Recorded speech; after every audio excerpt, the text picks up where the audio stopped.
तस्स भगवतो वरहतो सम्मा सम्बुद्धस्स दुरागमं एकचरं शरीरं गुहाचयम् ये चित्तं संयमे सन्ति मुख्यन्ति मरवन्दनम् सब्बदनं दधन्ते न यस्मिन् पटाभिमण्डले एकस्य कठिनगणस्य कलं नघन्ति सोलसे तस्माहि जानमानिन कठिनस्य गुणं बहु दत्तं कठिनं धनं भविष्यति महाफलम् एतेन सस्वज्येन होतु ते जयमङ्गलं ते।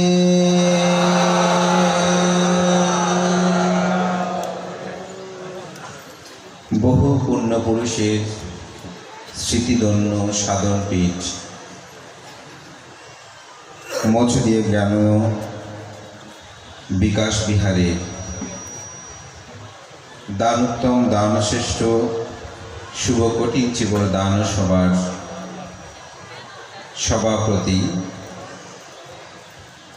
নন্দিত সাঙ্গিক ব্যক্তিত্ব বান্দরবান সার্বজনীন কেন্দ্র বিহারের সুযোগ্য অধ্যক্ষ আবিধার্মিক দেশক আমার অত্যন্ত প্রিয়জন প্রিয়ভাজন বন্ধুবর ভদন্ত চন্দ্রজ্যোতি স্থবির মহোদয়, অনুষ্ঠানের প্রধান অতিথি অসাম্প্রদায়িক চেতনার লালনী, যিনি বাংলাদেশ বিনির্মাণের অগ্রতায় সমাজ জাতির কল্যাণে নিবেদিত উপজেলার চেয়ারম্যান জনাব জিয়ানুল হক চৌধুরী বাবুল সাহেব এবং অনুষ্ঠানের বিশেষ অতিথি জনাব মোহাম্মদ নাজিমুদ্দিন চেয়ারম্যান আদমনগর ইউনিয়ন পরিষদ। আজকের অনুষ্ঠানের বিশেষ ধর্মদেশক চেদিরপুরী নন্দনকানন বিহারের সুযোগ্য বিহার অধ্যক্ষ আমার অত্যন্ত প্রিয় ভাজন বিনয়শীল ভিক্ষু ব্যক্তিত্ব জ্যোতিপাল স্থবির মহোদয়, উপস্থিত প্রিয় ভাজন প্রজ্ঞাবতী ভিক্ষু সহ মাননীয় মহান সঙ্ঘের প্রতি বিনম্র চিত্তে সদ্দর্গ বন্দনা নিবেদন করছি। আজকের অনুষ্ঠানের সংবর্ধিত অতিথি আমার একজন পরম কল্যাণমিত্র হিতৈষী সাতকানি লোহাগাড়া বৌদ্ধ ঐক্য পরিষদের সুযোগ্য সভাপতি বাবু তুষারকান্তি বড়ুয়া, বাবু সাহাল বড়ুয়া, সংবর্ধিত আমাদের আগামী দিনের যারা এই শাসন সদ্ধর্ম দেশের কাণ্ডারি জিকু বড়ুয়া এবং পনমী বড়ুয়া সহ যারা আছে সংবর্ধিত হয়েছেন, আমি সকলকেই অভিনন্দন এবং আশীর্বাদ পুণ্যদান করছি। আপনাদের সকলের নিরোগ দীর্ঘ জীবন কামনায় পুণ্য নিবেদন করছি। ধর্মপ্রাণ প্রিয় উপাসক উপাসিকাবৃন্দ, ভগবান তথাগত বুদ্ধের সময়ে একজন ভিক্ষু যার নাম ছিল সঙ্গপাল, সঙ্গরক্ষিত। তো ভিক্ষুটি মূলত তার মামাও ছিল ভিক্ষু, তো মামার কাছে সে ভিক্ষু হয়।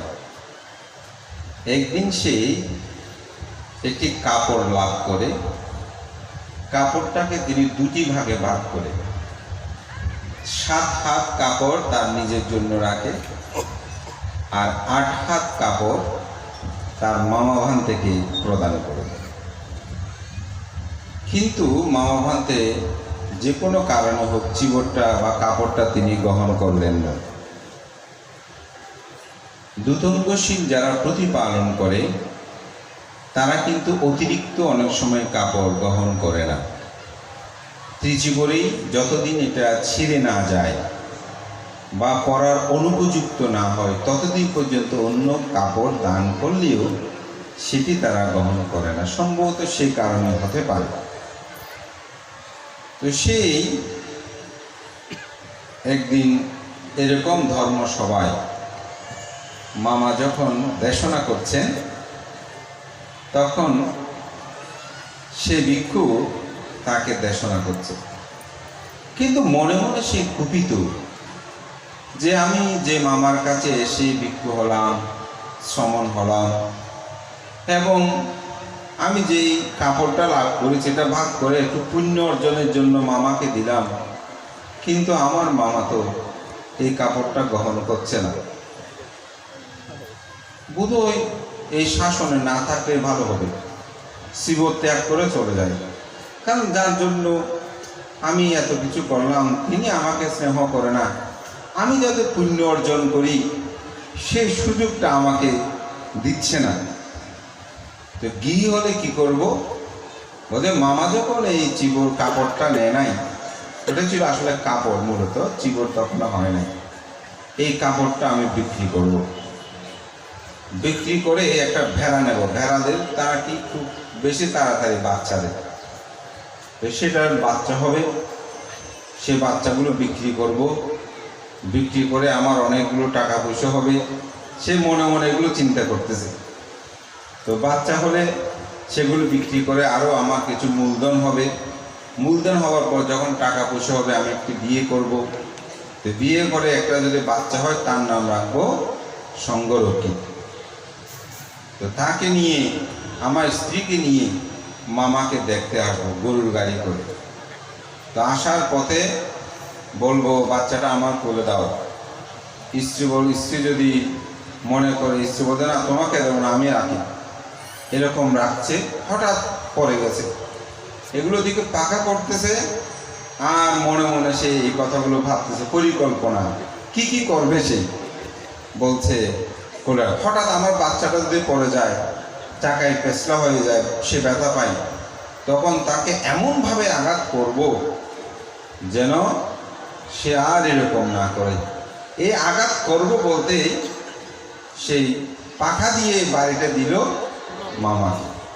তো মামাকে যখন বাড়ি দিল, মামা বলছে তুমি কি স্ত্রীকে মারতে শুরু করলে? তখন সাথে সাথে তার মধ্যে চেতনা আসলো, ওহো আমার মামা তো আমার মনের কথা জেনে গেছে। তখন সে বিচনটা ফেলে দিয়ে দ্রুত ঘুরতে শুরু করলো যেন পালিয়ে যাবে। যেহেতু ভান থেকে পাকা দিয়ে আঘাত করেছে, তখন বিহারে যত শ্রমণ ছিল সবাই দূরতে দূরতে এই সঙ্গরক্ষীকে ধরে নিয়ে আসলো। তো নিয়ে এসেছে কার কাছে? বুদ্ধের কাছে। কারণ বুদ্ধের সময়কালে একটি নিয়ম ছিল, যদি কোনো ভিক্ষু চিবর ত্যাগ করে চলে যেতে চায় তাহলে তাকে শেষবারের মতো বুদ্ধের কাছে নিয়ে আসতো। এবং ত্রিপিটকের ইতিহাসে কেউ বুদ্ধের সামনে এসে চিবর ত্যাগ করে গেছে এমন কোনো ইতিহাস নেই। কারণ বুদ্ধ তাদের চিত্তক্ষণ সম্পর্কে জানতো, জেনে সেই বিষয়ের আলোকে বুদ্ধ ধর্ম দেশনা করতেন, তাতে তার বিমুক্তি হতো। তো এই কারণে এই ভিক্ষুটাকে নিয়ে আসলেন। তো নিয়ে এসে তাকে জিজ্ঞাসা করলেন ঘটনা কি হয়েছে। তখন সে আদ্যপন্ত সমগ্র বিষয়টি বলল যে ভান্তে আমার এই বিষয়, আমি হঠাৎ ভুলক্রমে আমার স্ত্রীকে আঘাত করতে গিয়ে পাখা দিয়ে বাড়িতে দিয়ে দিলাম আমার মামা ভান থেকে। তখন বুদ্ধ সেখানে বলছেন যে তোমার শঙ্কিত হওয়ার, ভয় পাওয়ার কোনো কারণ নেই। এ শ্রমণ তোমরা তাকে ছেড়ে দাও, সবাই তো ধরে নিয়ে আসছে, যেহেতু ভান থেকে মেরেছে স্বাভাবিকভাবে তাকে শাস্তি দেবে।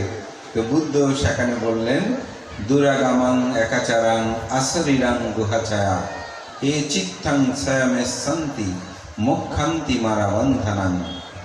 এই সঙ্গরক্ষিক, আমাদের মন হচ্ছে দুর্গম, প্রতিনিয়ত ধাপমান, প্রতিনিয়ত এখান থেকে ওখানে প্রতিনিয়ত ঘুরছে, হৃদয়ের গুহা আশ্রিত, অথচ এই মনটি কত জায়গায় বিচরণ করে তার কোনো ইয়ত্তা নেই।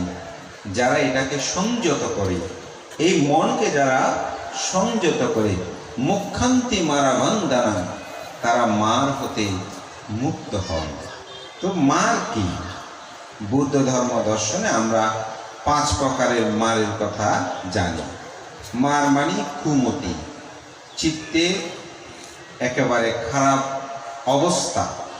এক কথায় যদি বলি, লোভ দেশে মোহযুক্ত চিত্ত। এই চিত্তক্ষণের মধ্যে আসলে যেমন সেখানেই বলা হচ্ছে দেবপুত্র মার, অভিসংস্কার মার, স্কন্দ মার, ক্লেশ মার, মৃত্যু মার। এই 5 প্রকারের মার রয়েছে। এগুলো সব চিত্তক্ষণের মধ্যে উৎপন্ন হয়। দেবপুত্র মার কি? বুদ্ধ যখন গয়ার বুদ্ধিধর্ম তলে বসে তিনি ধ্যান ও সাধনায় নিমগ্ন হয়েছিলেন, তখন পরনির্মতি বশবতের অধিপতি তিনি তথাগত বুদ্ধ যাতে বিমুক্তির সন্ধান দিতে না পারে, চতুরার্য সত্য আর্যাষ্টাঙ্গিক মার্গর পথ যেন দেখাতে না পারে, সেজন্য তথাগত বুদ্ধকে প্রলুব্ধ করেছিল যাতে তিনি সাধনায় বসতে না পারে। যেমন তাকে বলেছিল যে আপনি কেন এই আসনে বসেছেন, এই আসন থেকে উঠে যান। বশবতী মাস সেরকম বলেছিল না, এখান থেকে আপনি উঠে যান। বুদ্ধ বলছেন এটা আমার জন্য নির্দিষ্ট, বলে তার সাক্ষী কি? তখনই একটা ভূমি স্পর্শ মুদ্রা বুদ্ধ মুক্তি আপনারা অনেকে দেখেছেন, যেটা ভূমি স্পর্শ করে। তখনই বুদ্ধ এই ভূমি স্পর্শ করে বলেছিল যে বসুন্ধরা সাক্ষিনী হতো। আমরা একটা পুণ্যদানের সময় বলি এই বসুন্ধরাকে সাক্ষী করছি। তো বুদ্ধ বলছেন এখন তো আমার এখানে কেউ নেই, একমাত্র বসুন্ধরায় আছে। আমি যে দান ও পারামি, দান উপপারামি, দান ও পারমত্ব পারমে পূরণ করেছি এই আসনটির জন্য, বুদ্ধ হওয়ার জন্য। আপনারা বুদ্ধ সাহিত্যে গবেষণায় অনেকেই জানেন যে পৃথিবী যখন সৃষ্টি হয় তখন প্রথম এই বজ্র আসনটা সৃষ্টি হয়, যেটি গয়ার বুদ্ধিধর্ম তলে, যেখানে বুদ্ধ প্রথম বুদ্ধত্ব অথবা বুদ্ধত্ব লাভ করেছে। পৃথিবী যখন ধ্বংস হয় তখন সর্বশেষ সে আসনটা ধ্বংস হয়, এই জন্য এটা হচ্ছে বজ্র আসন, গোল্ডেন প্লেস। এই জায়গাটা সেখানে মূলত বুদ্ধ বলছেন এই জায়গায় আমি লাভের জন্য আমি 10 পারামি, 10 উপপারামি, 10 পারমত্ব পারামি পূরণ করেছি। বলে তার সাক্ষীটাকে এই বসুন্ধরাকে তিনি সাক্ষী হিসেবে যখন বলেছেন, তখনই এই দেবপুত্র মার পলায়ন করে ঘূর্ণিঝড়ে তিনি পরাভূত হয়। এটাকে বলা হচ্ছে সেই দেবপুত্র মার। অভিসংস্কার মা, অভিসংস্কার মার কি? অভিধর্মে সংস্কার 2 প্রকার, একটা হচ্ছে স্বসংস্কারিক আর একটা হচ্ছে অসংস্কারিক। স্বসংস্কারিক কি? যেমন আজকের এই কঠিন চিবর দান কর্ম আপনারা সম্পাদন করছেন, এখানে কল্পতরু তৈরি করেছেন, আসন তৈরি করেছেন, অনেক কিছু সাজিয়েছেন। এখানে আপনারা অনেক কিছু অন্য থেকে দেখে আপনারা এটা করেছেন, এটাকে বলা হয় স্বসংস্কার। অন্য থেকে দেখে আমার মধ্যে যেটা উৎপন্ন হয়েছে এটাকে বলা হয় স্বসংস্কার। আর একটা হচ্ছে অসংস্কার, আমি কখনো দেখি নাই। যেমন আজকে একটু একটা ছাতা তৈরি করছে একেবারে টাকা দিয়ে, এটা আমি আগে দেখি নাই। এটা হয়তো তার মধ্যে একটা চেতন উৎপন্ন হয়েছে, সে নিজেই এটাকে সৃষ্টি করেছে, এটাকে বলা হয় অসংস্কার। অর্থাৎ মন থেকে এটা উৎপন্ন হয়েছে। তো যখন সাধক সাধনায় বসে তখন 2টি সংস্কার কাজ করে, একটি হচ্ছে বাহ্যিক সংস্কার, আরেকটি হচ্ছে অসংস্কার। বাহ্যিক সংস্কার কীরকম? যেমন আপনি সাধনায় বসেছেন, একটি নারীর কণ্ঠ শুনলেন, তখন আপনি এটাকে অনুসন্ধান করছেন এটা কার কণ্ঠ, অবশ্যই নারী নাকি পুরুষ। যদি নারী হিসেবে চিহ্নিত করতে পারি তখন বুঝি কি আমার পরিচিত নাকি অপরিচিত। যদি মনে করি পরিচিত, তাহলে কার কণ্ঠ হতে পারে এটা নিয়ে আমি ভাবতে থাকি। যদি পুরুষ কণ্ঠ হয় তাহলে এটা কোন পুরুষ, তিনি কে, আমি কি তাকে চিনি, এটা নিয়ে অনুসন্ধান হয়। এরকমভাবে বাহ্যিক সংস্কারটা আমাদের মধ্যে আসে। অসংস্কারিক কি, যেমন সাধক যখন সাধনায় বসে তখন মাঝে মাঝে এমন কিছু ব্যথা উৎপন্ন হয় যেটি আসলে শরীরে এই ব্যথাটা উৎপন্ন হওয়ার কথা নেই, সে ধরনের কোনো রোগ নেই, কিন্তু এমন তীব্র ব্যথা উৎপন্ন হয়েছে, কোনো ক্রমে সেটা নিরোধ হচ্ছে না। অথবা এমন একটি স্মৃতি আপনার মধ্যে উৎপন্ন হয়েছে, আপনি যত স্মৃতি করছেন কোনো রকমে সেটাকে নিরোধ করতে পারবেন না। এটা সাধারণত একটু যারা ধ্যান করেন তাদের জন্য আমার এই কথাগুলো বুঝতে খুব সহজ হবে। যখন সেই বিষয়টা তিনি প্রতিনিয়ত ভাবতে থাকে, সেটা নিয়ে স্মৃতি করতে থাকে, কোনো ক্রমে সেটা নিরোধ হয় না। যেমন অনেক সময় এরকম একটা স্মৃতি, আপনি অনেকগুলো ফুল দেখছেন, এমন সুন্দর সুন্দর ফুল যেগুলো আপনি কখনো দেখেন নাই, কিন্তু আপনি চোখ বন্ধ করে সাধনার সময়ও সেটা আপনি দেখছেন। এগুলোকে আপনি কোনো ক্রমে নিরোধ করতে পারছেন না, এগুলোকে কোনো ক্রমে আপনি স্মৃতিতে সেটাকে ছেদন করতে পারছেন না। এটাকে বলা হয় অভিসংস্কার। এই সংস্কারগুলো মানুষের মধ্যে আসে এবং অনেকে আছে আজীবন ধ্যান করেছে, কিন্তু তিনি ত্রিহতি পুগল, অর্থাৎ তার মার্গ লাভের হেতুগুলো তার মধ্যে বিদ্যমান নাই। এই জন্য তিনি যতই সাধনা করুক এই সংস্কার তাকে প্রভাবিত করে। এই কারণে এটিকে ত্যাগ করা কোনো সময় সম্ভবপর হয় না। আরও যদি বলে একটু সংস্কারটা কি সহজে বুঝবেন, যেমন ভাত খাওয়ার সময় আমরা সাধারণত 5 আঙ্গুল দিয়ে খেয়ে থাকি, হঠাৎ কোনো কারণে একটা আঙ্গুল কাটা গেল, তখন কি করে আঙ্গুলটা তুলে আর 4টা আঙ্গুল দিয়ে আমরা খাবার খেয়ে থাকি। হাতের কাঁটাটা শুকিয়ে যাওয়ার পরেও আঙ্গুলটাকে অনেক সময় আর সোজা করা যায় না, ওটাও যেভাবে মানে বাঁকা করা যায় না, যেভাবে সোজা ছিল ঠিক সেরকম ভাবে থাকে। এটা হচ্ছে সংস্কার। এটা হচ্ছে কি সংস্কার, মানে অভ্যাস। আর অভিধর্মে এই সংস্কারকে বলে চিত্তের যে বিষয়টাকে নিয়ে আলম্বন গ্রহণ করে, সে আলম্বনের মধ্যে আপনার সংস্কার বিষয়টা আসে। তো কারো কাছে এখানে কুশল সংস্কারও আছে, কারো কাছে অকুশল সংস্কার আছে। কুশল সংস্কার কি ভালো কাজ, আর অকুশল সংস্কার কি মন্দ কাজ। কোনো মানুষকে আপনি যত ধর্ম কথা বলেন, যত অনুশিক্ষা দেন, যত কিছু করেন না কেন, কিন্তু তার কোনো পরিবর্তন নাই। অনেক ধরনের এরকম কিছু মানুষ আছে না, পরিবর্তন হচ্ছে না, এর কথা একে লাগিয়ে দেবে, এর কথা একে লাগিয়ে দেবে, এটা চুরি করবে, এরকম কিছু কর্ম করে না, সংস্কার এটা পরিবর্তন করতে পারে না। একটি হজ যাত্রার একটা খুব সুন্দর গল্প আছে। পরিবর্তন হচ্ছে কিরকম, তখন তো এভাবে আর বিমানে করে যেত না, স্টিমারে করে যেত। তো অনেকেই মিলে রাখে একসাথে স্টিমারে করে সেরকম হজে বা পুণ্যযাত্রায় যাচ্ছে। তো সকালবেলা হলে তাদের যে জিনিসগুলো থাকে সব এলোমেলো, ওই জিনিসটা ওখানে নিয়ে যায়, এখানটা ওখানে নিয়ে যায়, এখানটা ওখানে খুঁজতে করতে সবাই ক্লান্ত হয়ে পড়ে। তো একদিন বলছে, সবাই বসছে, বলে এই কাজগুলো করে কে? তো তাকে ধরতে হবে। তো ধরার জন্য তারা সবাই পরামর্শ করে 2জনকে বেছে নিল, যে তোমরা 2জন জায়গায় থাকবে, এই আমাদের জিনিসগুলো এখান থেকে ওখানে, এখান থেকে ওখানে কে নিয়ে যায় একটু দেখবো। তো ওখানে আসলে মূলত একজন চোর ছিল, সে তবে এখন ভালো মানুষ হয়ে গেছে।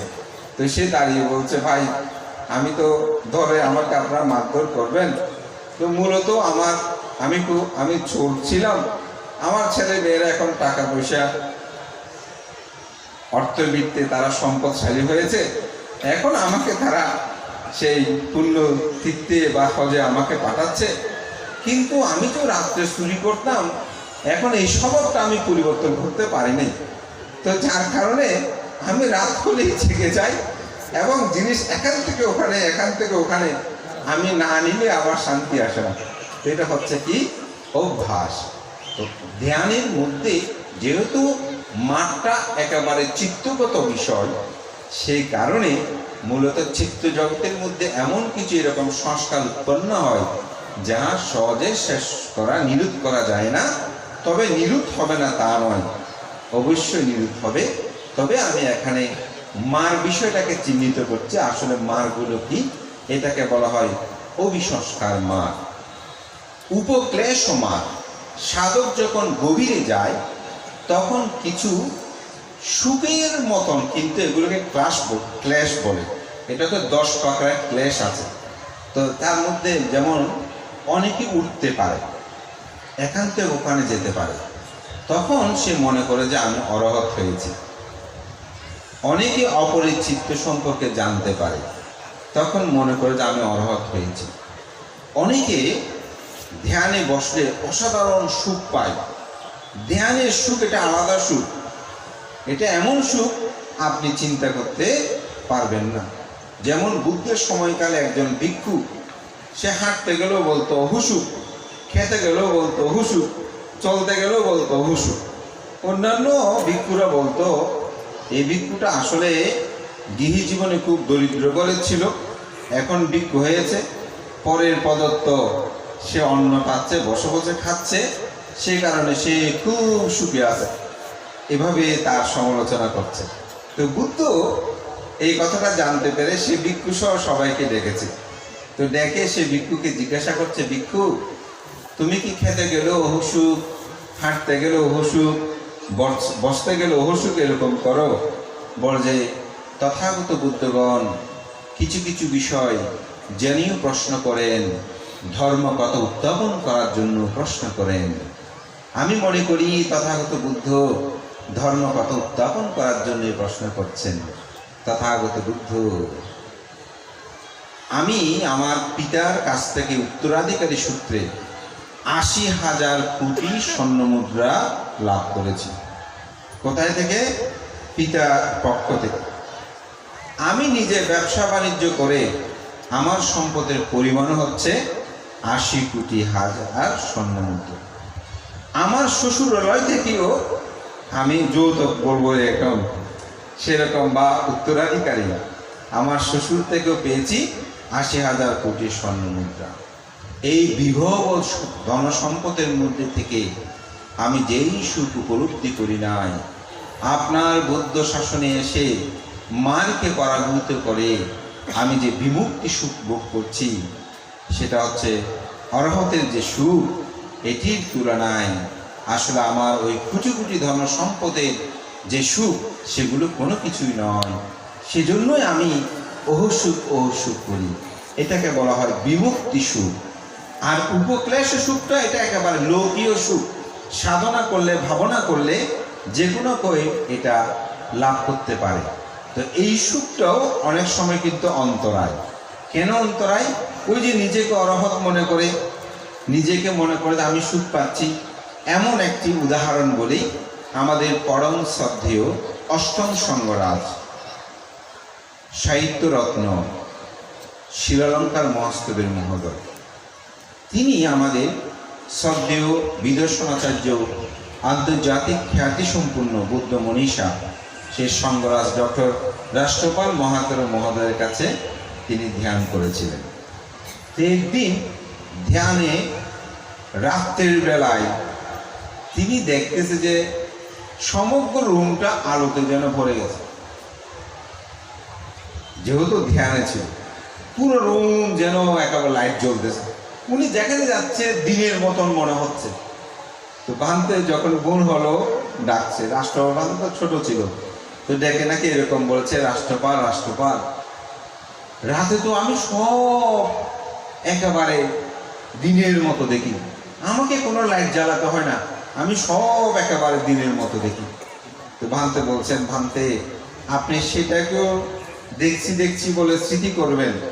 বলে না রাষ্ট্রপাল, এটা আমার খুব ভালো লাগতেছে, আমি এটা ত্যাগ করবো না। তা আসলে এটাও কিন্তু এটাকে বলা উপক্লেশ। এই ক্লেশগুলো কিন্তু দীর্ঘদিন থাকে না, এগুলো চলে যায়। এটি অনেক এরকম অনেক কাহিনী আছে। একটা বুদ্ধের বোধিসত্ত্ব কাহিনী বলি। এক রাজা, তিনি এই সাধক সন্ন্যাসকে খুব বেশি ভালোবাসতেন। তিনি উড়ে আসতে পারতেন, উড়ে যেতে পারতেন। তো রাজপ্রাসাদের 7ম তলায় তার জন্য আসন দেওয়া হয়েছিল। তাকে রাজা মূলত শিকার করতে গিয়ে সেখানে তাকে দেখে শ্রদ্ধা উৎপন্ন হয়েছে। রাজপ্রাসাদের প্রায় অনেকটা কাছে একটা গাছের কোঠরের মধ্যে তিনি থাকতেন, তো সেখানে তাকে পূজা অর্চনা করতেন। কিন্তু রাজপ্রাসাদে তিনি একটা জানালা খুলে দিতেন, সোয়িংয়ের টাইম হলে তিনি ঋত্বিকভাবে উড়ে এসে এই সোয়িংগুলো তিনি গ্রহণ করতেন। তো রাজ্যের মধ্যে এক জায়গায় যখন বিদ্রোহ হয়, রাজা চলে যায়। তো রানীকে দায়িত্ব দেয়, বলে যে আমি যে ঋষিটাকে একটু শ্রদ্ধা করি, সম্মান করি, তাকে তুমিও যথাযথভাবে সোয়িং আদি প্রদান করবে। তো তিনিও সোয়িং আদি প্রদান করতেন। কিন্তু একদিন রানী সোয়িং দেবে, তার আগে একটু স্নান আদি করে নিয়েছে। কিন্তু করে নেওয়ার পরে তিনি তার গায়ে কাপড় পরিধান করে স্নান করে ক্লান্ত হয়েছে, বিছানায় শুয়েছিল। একটু পাশে মূলত যে আসনটা দেওয়া সব গুছানো আছে, ঋষি এসে সেখানে বসবেন, তারপর উনি উঠে এসে সোয়িং দেবেন। তো কাপড়টা মূলত গায়ে দিয়ে পরিধান করে নাই, উপরে দিয়ে তিনি শুয়েছেন। তো একটা ঘন্টার ধ্বনি ছিল, জানালা দিয়ে ঢুকার সময় ঘন্টাটা বেজে উঠত। তো ঋষি যখন ঋদ্ধি পাবে এসে ঢুকছে, ঘন্টা বেজেছে, ঠিক তখনই রানী দ্রুত উঠে গেছে। এই উঠে গেছে যে তার শরীরে আর বস্ত্র ছিল না। ঋষির সম্মুখে তাহা দেখলেন, দেখার সাথে সাথে রানীর প্রতি তিনি কামাসক্ত হলেন। হওয়ার পরে যখন তাকে উনি তাড়াতাড়ি কাপড় পরিধান করে এসেছে, সোয়িং দিচ্ছে, কিন্তু তিনি আর সোয়িং খেতে পারছে না। প্রতিনিয়ত তার শরীর যেন কম্পন শুরু হয়েছে, এমনভাবে কম্পন, তার উজ্জ্বল দেহ যেন মলান হয়ে গেছে, এরকম একেবারে অবস্থা। সে উঠতে চাচ্ছে না, আর উঠতে পারছে না, তার ঋদ্ধিটা চলে গেছে। কেন? যখনই আসক্তযুক্ত হয় তখনই এই ঋদ্ধিগুলো কিন্তু চলে যায়। পরে অবশ্য অনেক কাহিনী আছে। পরে রাজা যখন ফিরে আসছে, তাকে একটা কুটের মধ্যে দেখছে, সেই তার ঋষি অর্থাৎ যাকে তিনি সাধক, যাকে সাধক বন্দনা করতেন, অর্ঘ্য নিবেদন করতেন, সে আগের মতো নাই, ওই কোঠরির মধ্যে সেই ঢুকে আছে, আর সে সোয়িং খেতে আসে না। তখন তার কাছে রাজা গেলেন, বলছে রাজন আপনার কি হয়েছে, কি বিষয়? তো রানীর প্রতি যে তিনি আসক্ত সেটা তো আর বলতে পারছে না, রাজা তো তার শিরচ্ছেদ করবে। তো ফিরে এসে রানীকে জিজ্ঞাসা করছে, তুমি কি আমার সেই ঋষিকে তুমি ঠিক মতো খাবার দাবার দাও নেই, তাকে কি ভরণ পোষণ করো নেই? তখন বলতে আমি সব কিছু করেছি। তাহলে তিনি কখন থেকে আসছে না? তখন ঘটনাটি বলল। ও রাজা তখন বুঝতে পারছে, ও আসলে আমার ঋষি তো আসক্তযুক্ত হয়ে গেছে। তখন তার কাছে গেল, গিয়ে বলতে রাজন আপনি কি রাজ্য চান? আপনি কি আমার পুত্র চান? আপনি কি আমার কন্যা চান? আপনি কি আমার স্ত্রী চান? আপনি যা চাইবেন আমি তা দেব। যেহেতু এরকম সংজ্ঞা বলে নাম ধরেছে, তখন বলে যে আপনি যদি অভয় দেন আমি বলতে পারি আমি আপনার স্ত্রীকে বিবাহ করতে চাই। বুঝি বলছি এটা একটা কথা বললেন, আপনার জন্য আমি রাজত্ব দিতে রাজি আছি, ঠিক আছে আমি আপনাকে দিয়ে দিলাম। তখন তারা দুজনকে দিয়ে দিল। তো দিয়ে এখন রানী এসে বলছে, আপনি তো আমাকে বিয়ে করলেন, ঠিক আছে আমার সাথে ঘর সংসার করবেন, বিয়ে হবে, কিন্তু তার আগে তো একটা ঘরের দরকার, আমি তো এরকম গাছের কোঠরের মধ্যে থাকতে পারবো না। বলছে রাজা আপনাকে খুব শ্রদ্ধা করে, আপনি রাজার কাছে যান, একটা গদ দিতে বলেন। গেল, ও ঋষি কি জন্য আসছেন? আগে তো ঋষিকে বন্দনা করতো, আজকে আর বন্দনা করে নাই, ওদের কি চান? বলে যে আপনি আমাকে তো আপনার স্ত্রীকে দিয়েছেন, এখন সামনে বিবাহ হবে, কিন্তু তার আগে তো একটা ঘরের দরকার আছে, আমি একটা ঘর দেন। বলছে আমার হস্তিশালা আসে পুরনো, সেই হস্তিশালাটা আপনি নেন। তো হস্তিশালাটা গেছে, ওখানে থেকে হাতিদের মলগুলো পায়খানা ত্যাগ করে এগুলো পরিষ্কার করতে হবে। রানী বলছে আমি তো কোনোদিন কাজ করি নাই, আমি তো এগুলো পরিষ্কার করতে পারবো না, তা আপনি পরিষ্কারের ব্যবস্থা করেন। বলে যে আমি পরিষ্কার কোথা থেকে করব, কি দিয়ে করব? বলে আপনি কোদাল আর ফেলে দেওয়ার উপকরণ নিয়ে আসেন। রাজার কাছে গেল, রাজা বলছে আবার কি জন্য আসছেন? বলে যে এগুলো তো করে পরিষ্কার করতে হবে, এরকম লাগবে, ওই ওখানে আছে নিয়ে নেন। সেভাবে নিল, ওখানে গিয়ে সারাদিন এগুলো পরিষ্কার পরিচ্ছন্ন করেছে, সন্ধ্যা গনিয়ে আসছে। রানী বলছে আমার তো খুব খিদে লেগেছে, রান্না বান্না তো কিছু করতে হবে। বলছে হাঁড়ি পাতিল অনেক কিছু দরকার হবে, রাজার কাছে যান। আবার রাজার কাছে গেল। রাজা বলছে, আবার কি জন্য আসছেন? কত তুচ্ছ তাচ্ছল্য শুরু হয়ে গেছে। বলে যে আমার তো ওখানে হাঁড়ি পাতি লাগবে, এটা লাগবে, সেটা লাগবে, সেগুলো সব নিয়ে গেল। এভাবে আরো কয়েকবার পাঠালো। বলছে রানীকে তুমি রান্না করো। বলছে আমি তো রান্না করতে পারি না, আমি রানী, আমাকে তো সব রান্না বান্না করে দে। তো বলে যে আমিও তো পারবো, যেরকম পারে সেরকম করেন। তো অনেক কষ্ট বিষ্ট করে রান্না করলো। যখন রানীকে খেতে দিল, রানী একটু করে মুখে দিয়েই দেখছে সেখানে লবণ তেল কোনো কিছু ঠিক নাই। তখন পায়ে লাথি মেরে সে ডেস্কিটা সহ ওগুলো সব ফেলে দিল। বলছে এরকম আমি খেতে চাই না। তো ওগুলো সব এসে মুখে পড়লো, গরম গরম অনেকটা, এবং তার মধ্যে চেতনা উৎপন্ন হলো, এই রানী কি আমি পাওয়ার জন্য এই সারাদিন এত কষ্ট করলাম, শেষ বেলায় এসে আমাকে এভাবে আঘাত করলো। হ্যাঁ, একটা নারীর জন্য আমার জীবনটা এমন হয়ে গেল। তো রানীকে সব নিয়ে বলেছে, আমি তোমাকে আর চাই না, রাজাকে দিয়ে ফেরত দিয়ে আসো। ফেরত দিয়ে কোটরের মধ্যে এসে ধ্যানে অস্ত হওয়ার সাথে সাথে তার মধ্যে আবার সে ঋদ্ধি উৎপন্ন হলো। ঋদ্ধি উৎপন্ন হয়ে সেই দেখে যে আগের মতো সে উঠতে পারে। তো রাজা এসে তাকে, রাজা দেখতে এসেছে, কেমন দেখতে, আস্তে আস্তে তার ঋদ্ধি উৎপন্ন হয়ে গেছে। তখন তাকে বন্ধন নিবেদন করে বলছেন, আগামীকাল থেকে আবারও আপনাকে ফান করছি, আপনি আমার 7ম তলায় গিয়ে সেখানে আহার গ্রহণ করবেন। ঋষি বলে, না না না, আমি আর এই লোকালয়ে থাকবো না, আমি আমার সে জায়গায় চলে যাব। এই ঋষিটাই ছিল আমাদের তথাগত গৌতম বুদ্ধ, তার বোধিসত্ত্ব জীবনের কাহিনী। অর্থাৎ নিষ্কর্ম পারামি পূর্ণ করতে গিয়ে বুদ্ধের জীবন দর্শনে এরকম অসংখ্য কাহিনী আছে। আপনার জাতকের মধ্যে আরও সেটা বিস্তারিত দেখতে পাবেন। এই জন্যই এই ঋদ্ধিগুলো দীর্ঘদিন থাকে না।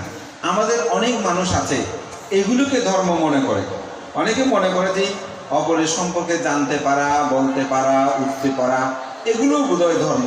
কোনো বান্তে যদি কোনো কথা বলে হুবহু মিলে যায়, মনে করে যে বান্তে আসলে অনেক কিছু জানে, মনে হয় এই বান্তে বোধহয় অরহৎ।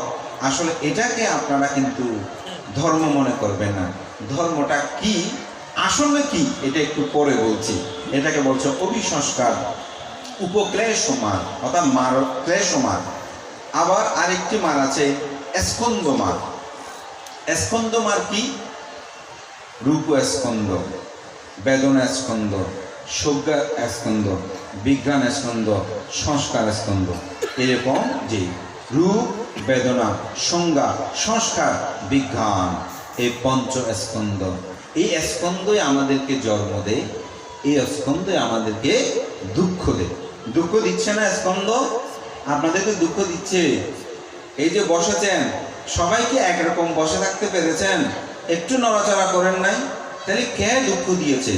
পঞ্চ স্কন্দ দুঃখ দিয়েছে।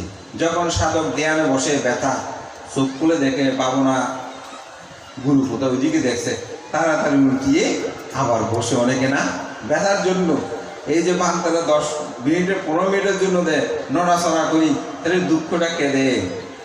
স্কন্দ মা। এটাকে বলা হয় কি? স্কন্দ মা। এটা হচ্ছে এই পঞ্চ স্কন্দ আমাদেরকে দুঃখ দেয়। পঞ্চুপাদানা খান্দা দুঃখা, একটা কথা আছে না, কোথায়? দুঃখ সত্যের মধ্যে জন্ম দুঃখ, জরা দুঃখ, ব্যাধি দুঃখ, মরণ দুঃখ, অপ্রিয় সংযোগ দুঃখ, প্রিয় বিয়োগ দুঃখ, স্থিত বস্তু অলাভ দুঃখ, সাংকিতেনা পাঞ্চ উপাদানা খান্দা দুঃখা। সংক্ষেপে এটাকে দুঃখ বলে, পঞ্চস্কন্ধকে দুঃখ বলে। তাহলে আপনাদের মধ্যে দুঃখ আছে না? আমাদের মধ্যেও আছে। এই দুঃখ মানুষের মধ্যে থাকবে। যতদিন স্কন্ধ থাকবে ততদিন দুঃখ থাকবে। তো এইটা জেনে ভাঙতে আমার কি হবে? যখন এটা জেনে আপনার মধ্যে হবে, যখন এখানে রোগ উৎপন্ন হবে, ব্যাধি উৎপন্ন হবে, এই দেহ যখন মলিন হবে, চুল ঝরে যাবে, আমাদের টেনশন হয় না, দুঃখ হয় না, বান্তা আমি আগে কত সুন্দর ছিলাম, এখন একেবারে কালো হয়ে গেছে।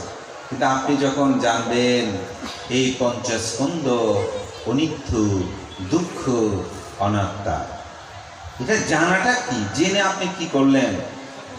যখন আপনি ব্যথা পাচ্ছেন, ও স্কন্দ, দুঃখ দুঃখ দুঃখ। আমি একজন মহান পুণ্য পুরুষকে কয়েকবার স্নান করার সুযোগ পেয়েছি, আমি নাম বলবো না। তো আমি যখন ওনাকে ওখানে গেলেই আমি সুযোগটা খুঁজতাম ওনাকে কিভাবে একটু স্নান করাতে পারি, পূজা করতে পারি। আমি যতবারই ওনাকে স্নান করাতে গিয়েছি, ওখানে একজন দুজন না, আমরা 7-8 জন ভিক্ষু থাকতো। তো উনি এই শরীরটা ধরলে দুঃখ দুঃখ দুঃখ দুঃখ দুঃখ দুঃখ দুঃখ দুঃখ দুঃখ এরকম করতো। আমি ভাবতাম, ভান্তে আমরা সাধারণত ব্যথা ব্যথা করি, কিন্তু এই মহাপুরুষ কেন যে দুঃখ দুঃখ দুঃখ বলবো, এই দুঃখ, এই দেখো দুঃখ দুঃখ দুঃখ। তো এখন এটা বুঝি কেন তিনি এটা দুঃখ দুঃখ সত্যটাকে উপলব্ধি করেছেন। কারণ এই স্কন্ধ হচ্ছে দুঃখ। এটাকে যদি আপনি দুঃখ বলে জানেন, তখন কোনো পুরুষ নারীর প্রতি, কোনো নারী পুরুষের প্রতি কামাতুলতা, আকর্ষিততা তার মধ্যে উৎপন্ন হবে না। কারণ তিনি জানেন এই পঞ্চ উপাদান স্কন্ধ দুঃখ, এটাকে বলা হয় স্কন্ধ মার। এই মারও আমাদেরকে কি করতে, অনেকে এতক্ষণ গিয়ে বসে থাকবো, দরকার নাই, এত ধর্ম করার দরকার, আমি এতক্ষণ বসতে পারবো না। তাইলে কিসের ভয়ে তিনি আসতে পারে নাই? কোন মারের ভয়? পঞ্চস্কন্ধ মারের ভয়। এটাকে বলা হয় কি স্কন্ধ মার। কোন সভাতে গিয়েছে, বলেছেন আমার পক্ষে এতক্ষণ বসা ওখানে সম্ভব না। ডাক্তারে নিষেধ করলে সেটা অন্য কথা। যদি ডাক্তার বলে যে না অনেক অসুস্থ আছে, একেবারে অসুস্থতা, সেটা অন্য বিষয়। কিন্তু অনেকে অলসতা করে, সুখতা চিন্তা করে।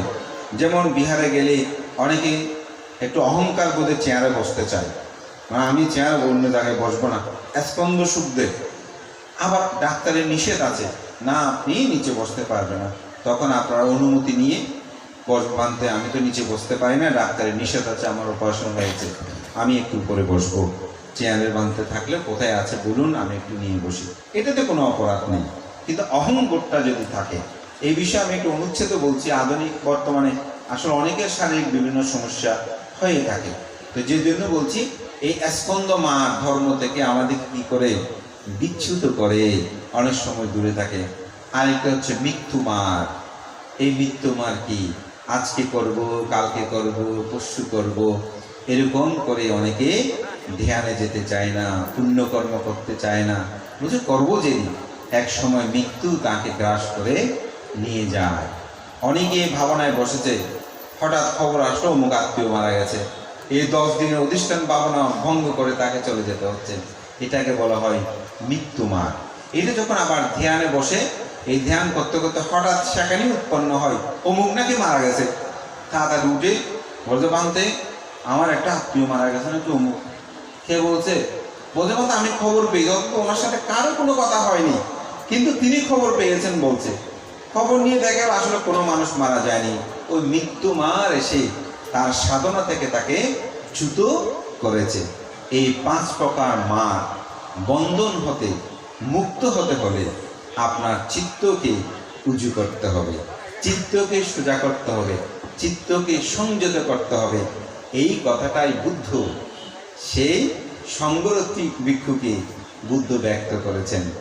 এবং বুদ্ধের এই ধর্ম কথা শুনেই সঙ্গরক্ষিতের মধ্যে ধর্মচক্ষু জ্ঞান উৎপন্ন হয়। ধর্মপ্রাণ প্রিয় উপাসক উপাসিকা বিন্দু, আমাদেরও এরকম অসংখ্য মার আমাদের জীবনকে পরাভূত করে। এই মারের কারণেই আমরা দুঃখ পাই, কষ্ট পাই। এই মারের প্রলোভনটা আমরা কেন বুঝতে পারি না? বুঝতে না পারার মূল কারণ হচ্ছে অবিদ্যা।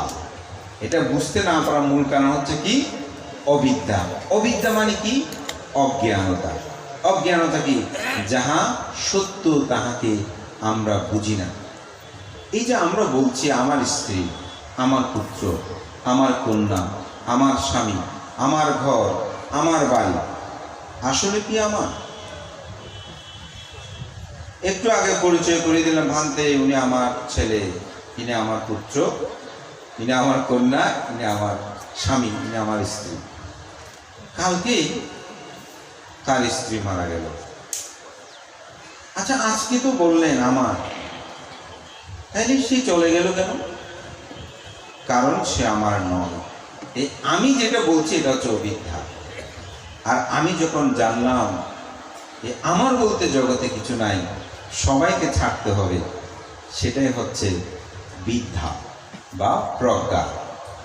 আমাদের পরম শ্রদ্ধেয় বিশুদ্ধাচার মহস্তবী, যিনি সত্য দর্শন গ্রন্থ লিখেছেন, তার একটি গ্রন্থে তিনি অপূর্ব উদাহরণ দিয়েছেন। তিনি বলছেন, এই যে আমি একটা ফুল দেখছি, এই ফুলটা খুব সুন্দর, এটা যে আমি অভিনন্দন করলাম, এটা আসলে দুঃখকে অভিনন্দন করছি, এবং এটা সত্য নয়। কারণ তার পরের দিন যখন দেখলাম ফুলটা মলিন হয়ে গেছে। তাহলে ফুলটা যদি সুন্দর হতো, সে মলিন হলো কেন? আসলে সে সুন্দর নয়। আমার অর্থ, আমার বৃত্ত, আমার সম্পদ, আমি যাহা কিছু ভাবছি, এগুলো আসলে আমার নয়। তো ভান্তে, এই বিষয়টা জেনে আমার কি হলো? স্বাভাবিক, আমরা তো এখন বলছি বিদ্যাটা জেনে আমার কি হলো, প্রজ্ঞা জেনে আমার কি হলো। আমরা তো এটা স্বাভাবিক চোখে দেখছি। তো স্ত্রী আমার, পুত্র আমার মারা যায়, হারিয়ে যায়, ডিভোর্স হয়ে যায়, সন্তান মা বাবাকে দেখতে পারে না, মা বাবা সন্তানকে দেখতে পারে না। এটা জেনে আপনার কি হলো? এটা জেনেই আপনার দুঃখ উপনোদন হবে। বান্ধে কিরকম দুঃখ উপনোদন হবে? ধরেন দুর্ভাগ্যক্রমে আপনার সন্তান মৃত্যুবরণ করেছে, আপনি কি কান্নাকাটি করলে সন্তান ফিরে আসবে? আসবে না। আপনি যদি তখন বিদ্যা উৎপন্ন করেন, ওহো, এই জগতে তো কেউ আসলে আমার নয়, এই সন্তানটাও আমার নয়, সেজন্য সে আমার কাছে নাই, তাহলে আপনি সুখ পাবেন। আপনি সভাপতি ছিলেন, আপনি সম্পাদক ছিলেন, আমি মহাসচিব ছিলাম। আমি যদি প্রতিনিয়ত চিন্তা করি, ও মহাসচিব কেন আবার হলাম না, মহাসচিব পদ কেন আমার নাই, তাহলে কি হবে? আমি দুঃখে থাকবো। এরকম ধর্মদেশন আমি জীবনীয় করতে পারবো না, কারণ ওগুলো আমার মাথায় ঘুরবে যে। তারপর ওইটা নিয়ে আমি কত ধরনের সমস্যা করব, পার্টি করব, দল করব, ঠিক না? কিন্তু আমি যদি বলি এগুলো তো সব অনিত্য, এই সভাপতি, সম্পাদক, এগুলো তো আমাকে নির্বাণ দেবে না, এগুলো তো আমাকে নির্বাণ দেবে না, এগুলো তো আমাকে আর আসক্তিযুক্ত করাবে। আমার মধ্যে যখন এই বিদ্যাটা উৎপন্ন হয়েছে, সাথে সাথে সেটা নিয়ে আমি আর কোনো বাড়াবাড়ি করব না। এই জ্ঞানটা, জানাটা এখানেই। আপনার কি আপনার স্ত্রী বকাঝকা করছে, গালিমন্দ করছে, আপনি যদি বলেন সে তো মূর্খ, মুখে বলা যাবে না, কেমন? সে কি মূর্খ, অজ্ঞানী, সেজন্য সে আমাকে গালিগালাজ করছে, সে বললে বলুক, আমার কি আসে যায়। দেখবেন আপনি সাথে সাথে মানসিক প্রশান্তি লাভ করতে পারবেন। এটা হচ্ছে বিদ্যা, এটা হচ্ছে প্রজ্ঞা। এই প্রজ্ঞা দিয়ে দুঃখকে কি করা হয়? ছেদন করা হয়, দুঃখকে নিরোধ করা হয়। আমাদের প্রত্যেক জীবনে আমরা এগুলো প্রয়োগ করি না বলে, দান করতে বললে বান্তারা বেশি আপনারা রাগ করেন, এই বান্তারা পাওয়ার জন্য শুধু দান করতে বলে, শিল পালন করার কথা বললে সেই কত করে আমাদেরকে বলতেছে এরকম। আসলে এগুলো যদি নিজেদের প্রায়োগিক জীবনে আপনি প্রয়োগ করেন, দেখবেন অসাধারণ লাগবে। আপনি রাস্তায় হেঁটে যাচ্ছেন, একটা রিক্সা চালক আপনাকে অনেক বকাঝকা করতেছে বা গালিমন্দ করছে, আপনি যদি মনে করেন সেই রিক্সাওয়ালা সেজন্য করছে, কি আসলে এই জ্ঞান উৎপন্ন হয়েছে, তাকে আপনি চিনি নিয়েছেন, সভাতে গিয়েছেন, সেখানে একজনে গালিমন্দ করতেছে, আপনি যদি অ্যাপ্লাই করতে পারেন, ও সে তো গালিমন্দ করবে, কারণ তার স্বভাব সেরকম। বুদ্ধের সময়কালে দুই ভাই, তার মধ্যে একজন বিজ্ঞ হয়ে গেছে, আরেক ভাই খুব বুদ্ধের উপর রেগে গেল, বলছে বুদ্ধ বড় মায়াবী, কেমন করে আমার ভাইটাকে নিয়ে আসছে। তো সে কি করেছে, একেবারে বুদ্ধকে খুঁজতে খুঁজতে বুদ্ধের কাছে আসছে, এসে বুদ্ধকে অনেক গালিমন্দ করলো। বুদ্ধ কোনো কথা বলছে না। যেমন আপনারা এখন বুদ্ধমুক্তির সামনে গিয়ে কতজনে কত রিপোর্ট করে। আমার বিহারে তো একবার ছেলের পায়খানা নিয়ে সমস্যা নিয়ে আসছে, আমি তো রুমে এবং তো তোর সাথে পায়খানা করেছে, তুই বুদ্ধের সামনে শপথ করে বল যে করে নাই, যে সে কথা। আর বলতে করেছে, আমি দেখেছি, আমি বুদ্ধের সামনে বলবো। আমি বললাম কি রে, পায়খানা নিয়ে এত সমস্যা, রুম থেকে বেরোয় দেখি দুইজন হতে পানতে অনায়াস ভালো এই হদিবে এই ঘটনা। এইগুলো এই বুদ্ধের কাজ নাই। আপনারা কেমন মানুষ, কেমন ধর্ম বুঝেন? এ ছেলে একটু পায়খানা করেছে, এটা পরিষ্কার করলে তো হয়ে যায়। এই তোর ছেলে করেছে, আরো করে নাই, এটা নিয়ে বুদ্ধের সামনে এই একটা বাচ্চা ছেলে, ওর জীবনটা কেমন হবে? আপনি কেমন মা? আপনি বলে করেছে গিয়ে পরিষ্কার করে দিলে তো হয়ে যায়। আর উনি বলেছে আপনার বাচ্চা মনে করে পরিষ্কার করলে তো হয়ে যায়। ওনারা হয়তো বঙ্গা আছে, তাড়াতাড়ি চলে যান, বুদ্ধকে বন্দনা করে, এইসব এখানে করিয়েন না। তা আসলে কিরকম আমরা হয়েছি, তাই না? এই যে সামান্য বিষয়টাও আমরা বুদ্ধের কাছে অনেকে বিচার নিয়ে আসি, কিন্তু বুদ্ধ কি বিচার করবে? আপনার কর্ম আপনার বিচার হয়ে যাবে। তো ওই জন্য বলছি, বুদ্ধকে অনেক গালিমন্দ করছে, বুদ্ধ একেবারে নিচ্ছু।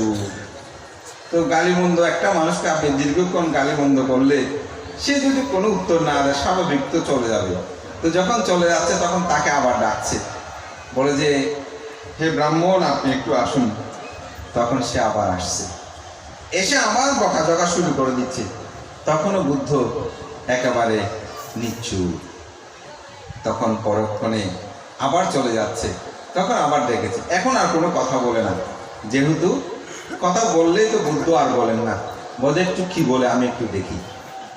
তখন বুদ্ধ বলছে, আপনার বাড়িতে একজন লোক বেড়াতে এসেছে, তো অনেকক্ষণ গল্প গুজব করেছেন, তার জন্য অনেক রান্না বান্না করেছেন। তো সন্ধ্যা যখন, রাত যখন হলো, সে চলে যাচ্ছে। আপনি বললেন না, তোমার জন্য খাবার দাবার তৈরি করেছি, তুমি সেগুলো খেয়ে যাও। যদি সেইগুলো খেয়ে না যায়, না খেয়ে চলে যায়, আপনি যে রান্না বান্নাগুলো করেছেন এগুলো কার হবে? বলছে এগুলো আমার হবে, আমি রান্না বান্না করছি, না গেলে তো আমারই হবে। বলছে অনুরূপ, আপনি এতক্ষণ পর্যন্ত যত কথা আপনি বলেছেন, আমি তার কোনোটাই বহন করলাম না। তখন ব্রাহ্মণের চৈতন্য হলো, আমি কি করলাম?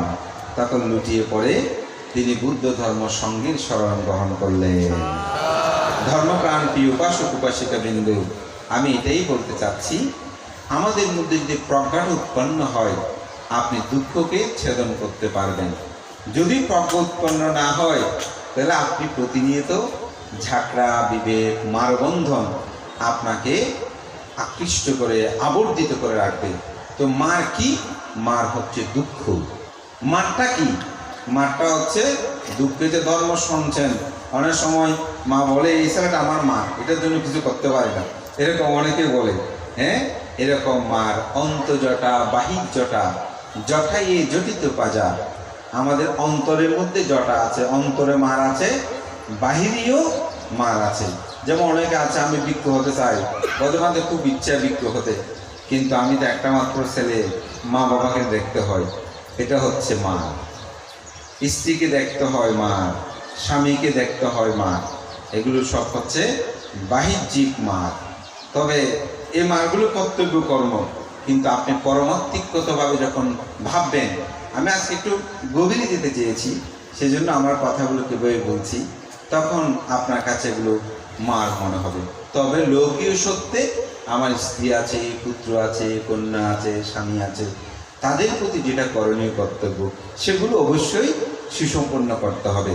তবে বিমুক্তি পথে যদি আপনি যেতে চান, তাহলে আপনাকে অবশ্যই এই মার বন্ধন থেকে মুক্ত হতে হবে। আজকেও মার বন্ধন থেকে মুক্ত হওয়ার জন্য এই দানোত্তম শুভ কঠিন চিবর দানে আপনারা সকলেই সমবেত হয়েছেন। ভগবান তথাগত সম্যক সম্বুদ্ধ, তিনি যখন শ্রাবস্তীর জেতবনে অবস্থান করছিলেন, সেই সময় সাকেত নগর থেকে 30 জন পাটীয়বাস ভিক্ষু এসেছিলেন। তাদের পরদীয় বস্ত্রের জীর্ণতা দেখে বুদ্ধ সেখানে কঠিন চিবর দানের আইন প্রজ্ঞাপন করেন এবং অনবতত্ত্বের সহস্রবদ্ধ করিতে বসে 500 অরহত ভিক্ষুর সম্মুখে নাগিত স্থবির সেখানে কঠিন চিবর দানের আনিশংস ব্যাখ্যা করেছেন, যেটা আমার অত্যন্ত প্রিয় ভাজন সাতকানিয়া লোহাগাড়া ভিক্ষু সমিতির সুযোগ্য সাধারণ সম্পাদক, আমার প্রিয়জন সুদেশক আমাদের তরুণ ভিক্ষু সঙ্গের আলোকিত সঙ্গের ব্যক্তিত্ব এস ধর্মতিলক স্থবির মহোদয় এই গাঁথাটা দিয়ে তিনি শুরু করেছেন যে শিখি বুদ্ধের সময়কালে একখানা মাত্র কঠিন চিবর দান করে 30 কল্প তিনি নরক দুর্গতিতে গমন করে নাই। এবং বুদ্ধ যে গাথাগুলো ভাষণ করে তার থেকে আমি একটি গাথা ভাষণ করেছি যে বুদ্ধ সেখানে বলছেন এই সমগ্র পৃথিবীর দানি বস্তু আদি একত্রিত করে দান করলেও একখানা কঠিন চিবর দানের 16 ভাগের 1 ভাগ হবে না। বুদ্ধ পাচ্ছেটা বুদ্ধ সাবাকা সাপি সাব্বাসো এদেন আজ্ঞাদানিয়ে না পাত্তাতে আমাতাং পদাং। বুদ্ধ হতে হলে পাচ্ছেটা বুদ্ধ হতে হলে অর্হত হতে হলে তাকে অবশ্যই এই কঠিন চিবর দান কর্ম সম্পাদন করতে হবে। কেন এটা কঠিন? কারণ এই বিষয়গুলো আজকে প্রায় 1 মাসের কাছাকাছি প্রত্যেক দিন ব্যাখ্যা দিয়েছি, এই জন্য একই কথা আসলে বারবার বলতে চাই না, তবে শোনাটা আমাদের খুব দরকার। এই কঠিন চিবরটা আসলে একটা কাপড়, এটাকে চিবর বলা হয় কেন? অনেক মুসলিমরা আপনাদেরকে প্রশ্ন করতে পারে, এই বিষয়ে একটু উত্তরটা দেওয়ার জন্য দরকার, কারণ আমাদের তরুণ প্রজন্মরা এগুলো একটু চায়। তো বস্ত্র মানে যে কোনো ধরনের কাপড় আপনারা পরিধান করেছেন, এক একজনে এক এক রকম, অনেক ধরনের ফ্যাশন আপনারা ব্যবহার করতে পারেন। আর চিবরটা কিন্তু একটা নির্দিষ্ট রং আছে এবং এই চিবরেরটা অবশ্যই কাটা কাটা ওদের টুকরো টুকরো করে সেলাই করতে হবে। যদি থান কাপড়ও পুরা নেন তবু এটাকে কাটতে হবে, টুকরো টুকরো করতে হবে। কেন করতে হবে তার একটা প্রজ্ঞার বিষয় আছে। তৎকালীন সময়ে ভিক্ষুরা বিভিন্ন জায়গায় তারা যেতেন ধর্ম প্রচারের জন্য, তখন বস্ত্র সহজে পাওয়া যেত না, চোর ডাকাতরা হরণ করে নিয়ে যেত। যাতে এগুলো হরণ করে নিয়ে না যায় সেজন্য আমি আমার দেশে অনেকবার বলেছি, একটা বাস্তব উদাহরণ বলি, সেটা হচ্ছে রামু বনবিহার একবার সেখানে ডাকাতি হয়েছে। তা আমি তখন সম্পাদক ছিলাম, দায়িত্বের কারণে অবশ্য আমি দেখতে গিয়েছি। তো দেখতে গিয়ে যাওয়ার পরে সেখানে গিয়ে দেখি তখন আমাদের সারমিত্র বান্তে জীবিত ছিলেন। তো ওখানে যা ছিল সব নিয়ে গেছে। এমন চোরগুলো একটু গরিব প্রকৃতির ডাকাত, ডাকাতগুলো একটু গরিব ডাকাত। বান্তে কেন? বিছানার যে চাদর ছিল সেটাও নিয়ে গেছে, সেজন্য বলছি একটু গরিব ডাকাতেরই। তো দেখলাম যে চিবরগুলো নিয়ে যায়নি। তা আমি বললাম, বান্তে দেখেন বুদ্ধ 2500 বছর আগে তার যে প্রাজ্ঞতা, যে ভিক্ষুদের এই চিবরগুলো যেন কেউ চুরি করে নিয়ে না যায়, কারণ কোনো কাজে আসবে না, দেখলে এগুলো কেউ পরিধান করতে চাইবে না। তো সুতরাং বেশি তো ব্যবহার করতে চাইবে না, টুকরো টুকরো ছিঁড়ে ছিঁড়া তাহলে জোড়া দেওয়া হলো কে করবে? এই যে বুদ্ধের প্রাজ্ঞতা, তো সুতরাং এটা আলাদা, এই জন্য এটাকে চিবর বলা হয়। আর বস্ত্রটাকে আপনি যে কোনো ডিজাইন করতে পারেন। যেমন আমাদের এখন বর্তমানে কিছুদিন পর এক এক ধরনের ডিজাইন আমরা দেখি।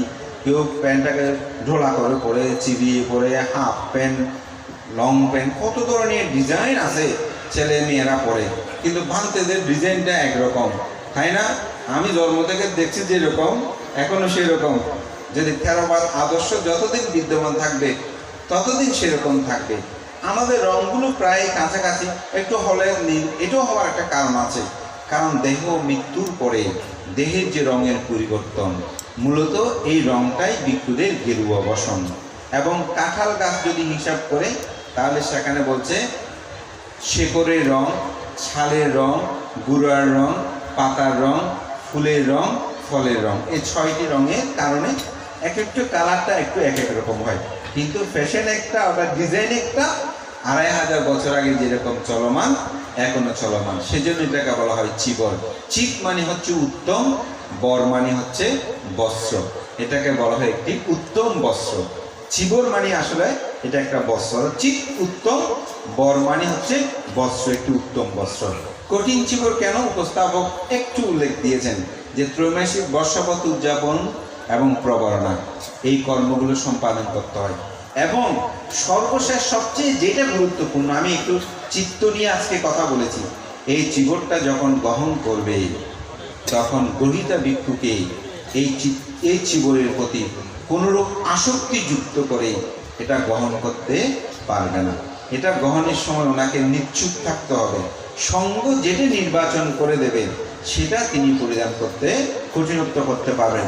যদি আবার সঙ্গে এরকম অনুমতি দেয় এই কোনটা তুমি বেছে নেবে না, তাহলে কোনো সমস্যা নাই।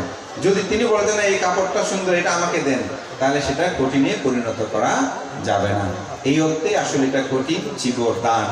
দান মানে ত্যাগময়, চিত্ত থেকে আমাদের যে ভুব লিপ্সা এটাকে পরিত্যাগ করে ত্যাগময় চিত্ত চেতনায় দান করা।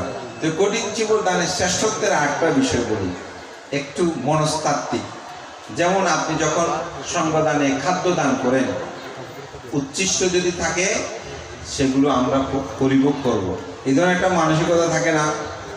অনেক জায়গায় তো অনেক গ্রামে বানতেদের দিকে কিছু রেখে খাওয়ার জন্য স্যালাডও রেখে দেয়, এরকম অনেক সময় হয়। কিন্তু আজকের দানটা এমন, এই চিবরের প্রতি কিঞ্চিত লোভ আপনাদের কারো নাই, ঠিক কিনা বলেন? কিঞ্চিত লোভও কারো নাই, এই চিবরের প্রতি কারো কি নাই? লোভ নাই। কিন্তু অন্যান্য জিনিস বাঁধতে ভালো ভালো জিনিস দান করতেছে, এত দামি জিনিস বাঁধতে, আজকে তো দান খুব ভালো পেয়েছেন, এরকম লোভটা আপনাদের মধ্যে উৎপন্ন হয়। কিন্তু আজকের এই দানটি অভিভূত হওয়ার মতো দান, এই দানের মধ্যে কিঞ্চিত পরিমাণ লোভ আপনাদের মধ্যে নেই। এই জন্য এটা কঠিন, এই জন্য এটি শ্রেষ্ঠ, এবং যারা গ্রহণ করবে তাদের প্রতি চিত্তগত বিষয়টা বিনয়ের সাথে এখানে গভীরভাবে সম্পর্কযুক্ত বলে এই দানের বিপুলতা। মহান সঙ্গের প্রতি বন্দনা এবং আপনাদের সকলের প্রতি কৃতজ্ঞতা এবং আশীর্বাদ জ্ঞাপন করছি। বিশেষ করে আসলে আমার যখনই আমাকে এখান থেকে ফোন করেছিল, আমি তখনই বলেছিলাম আসলে আমি পারবো না, আমার অন্যত্র একটা ফানের কথা আমি দিয়েছি। কিন্তু এখানে আমাদের সমীরণ বাবু থেকে শুরু করে কর্মকর্তা এবং আমার অত্যন্ত প্রিয় বারেন ধর্মতিলক, সে তো কোনো ক্রমেই ছাড়া না, ভান্তা আপনাকে আসতে হবে। সর্বশেষ আমি বললাম তাদের একটু বুঝিয়ে বলে চেষ্টা করি, তাদেরকেও বুঝালাম, কেউ বুঝে না। তো চিন্তা করছে আজকে সেখানেই আসলে যাব। আমি আমার একজন শিষ্য, তার বীরেশ্বরায় দমদমাতে মায়ানিতে সেখানে চিবরদান, সেটা সকালে করেছি। তো আজকে যাওয়ার কথা অন্যত্রে, এখন কোনো ক্রমেই আমাকে ছাড়ছে না। এবং ধর্মতিলক বলল, ভান্তে আমাদের এত বড় সভা, সত্যিকার অর্থে এখানে সভাপতিও নেই, প্রধানতি নেই, আপনি যদি না আসেন তাহলে সব শেষ। এখন তার এই করুণ আহ্বান এবং চিন্তা করছি সেই বছর প্রথম এখানে এসেছে। তো সুতরাং আমাদের যদি তরুণ ভিক্ষুদেরকে আমরা উৎসাহিত না করি, তাদেরকে রক্ষা না করি, তাদের সম্মান যদি স্বীকৃতি না করি, আসলে ভবিষ্যৎকে রক্ষা করবে সমাজকে। তো সেই কারণেই আসলে আজকে চিত্তের সাথে অনেক যুদ্ধ করে এখানে উপস্থিতি। সাধারণত আমি কঠিন চিবরদানে সকালে একটা অথবা দুপুরে একটা এরকম ফান বহন করি, কিন্তু দুপুরে দুটা সকালে দুই ধরনের আমি করি না।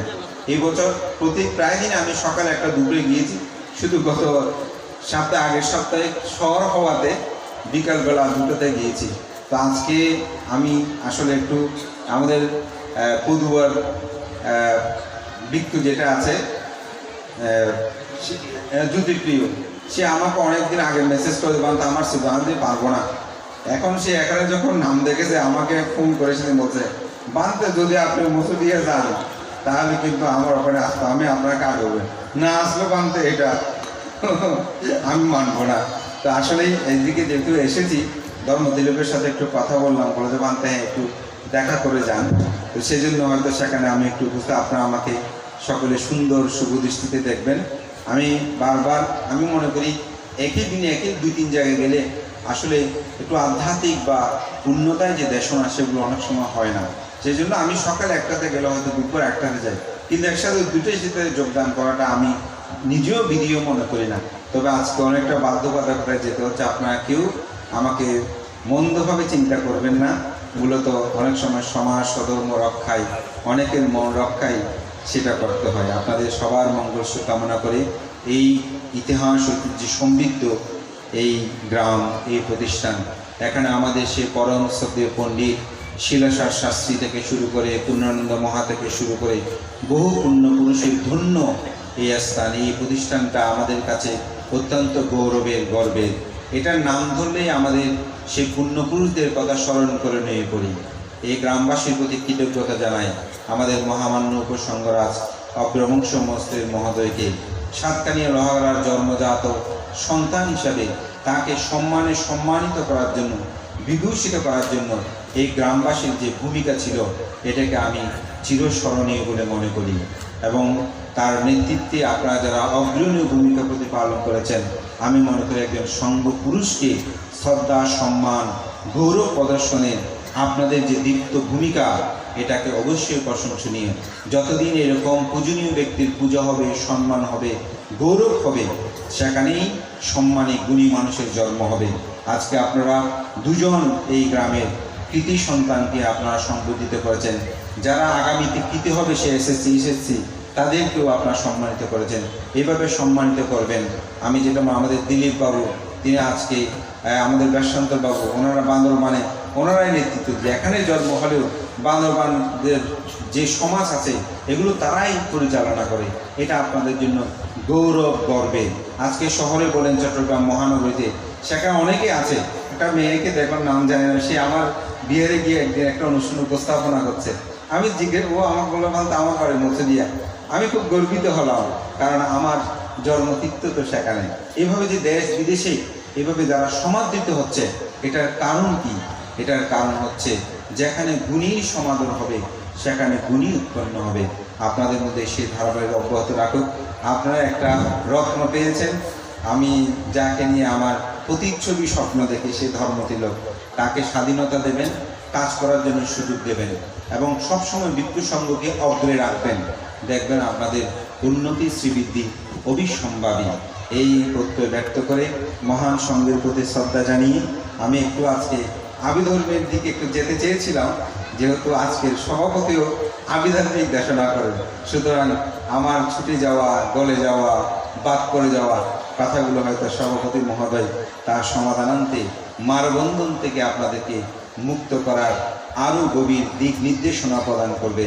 এই প্রত্যয় ব্যক্ত করে আপনাদের সকলের উত্তর শ্রীবৃদ্ধি কামনা করে আমার নাতি দীর্ঘ ধর্মকথা এখানে শেষ করছি। জগতের সকল প্রাণী সুখী হোক।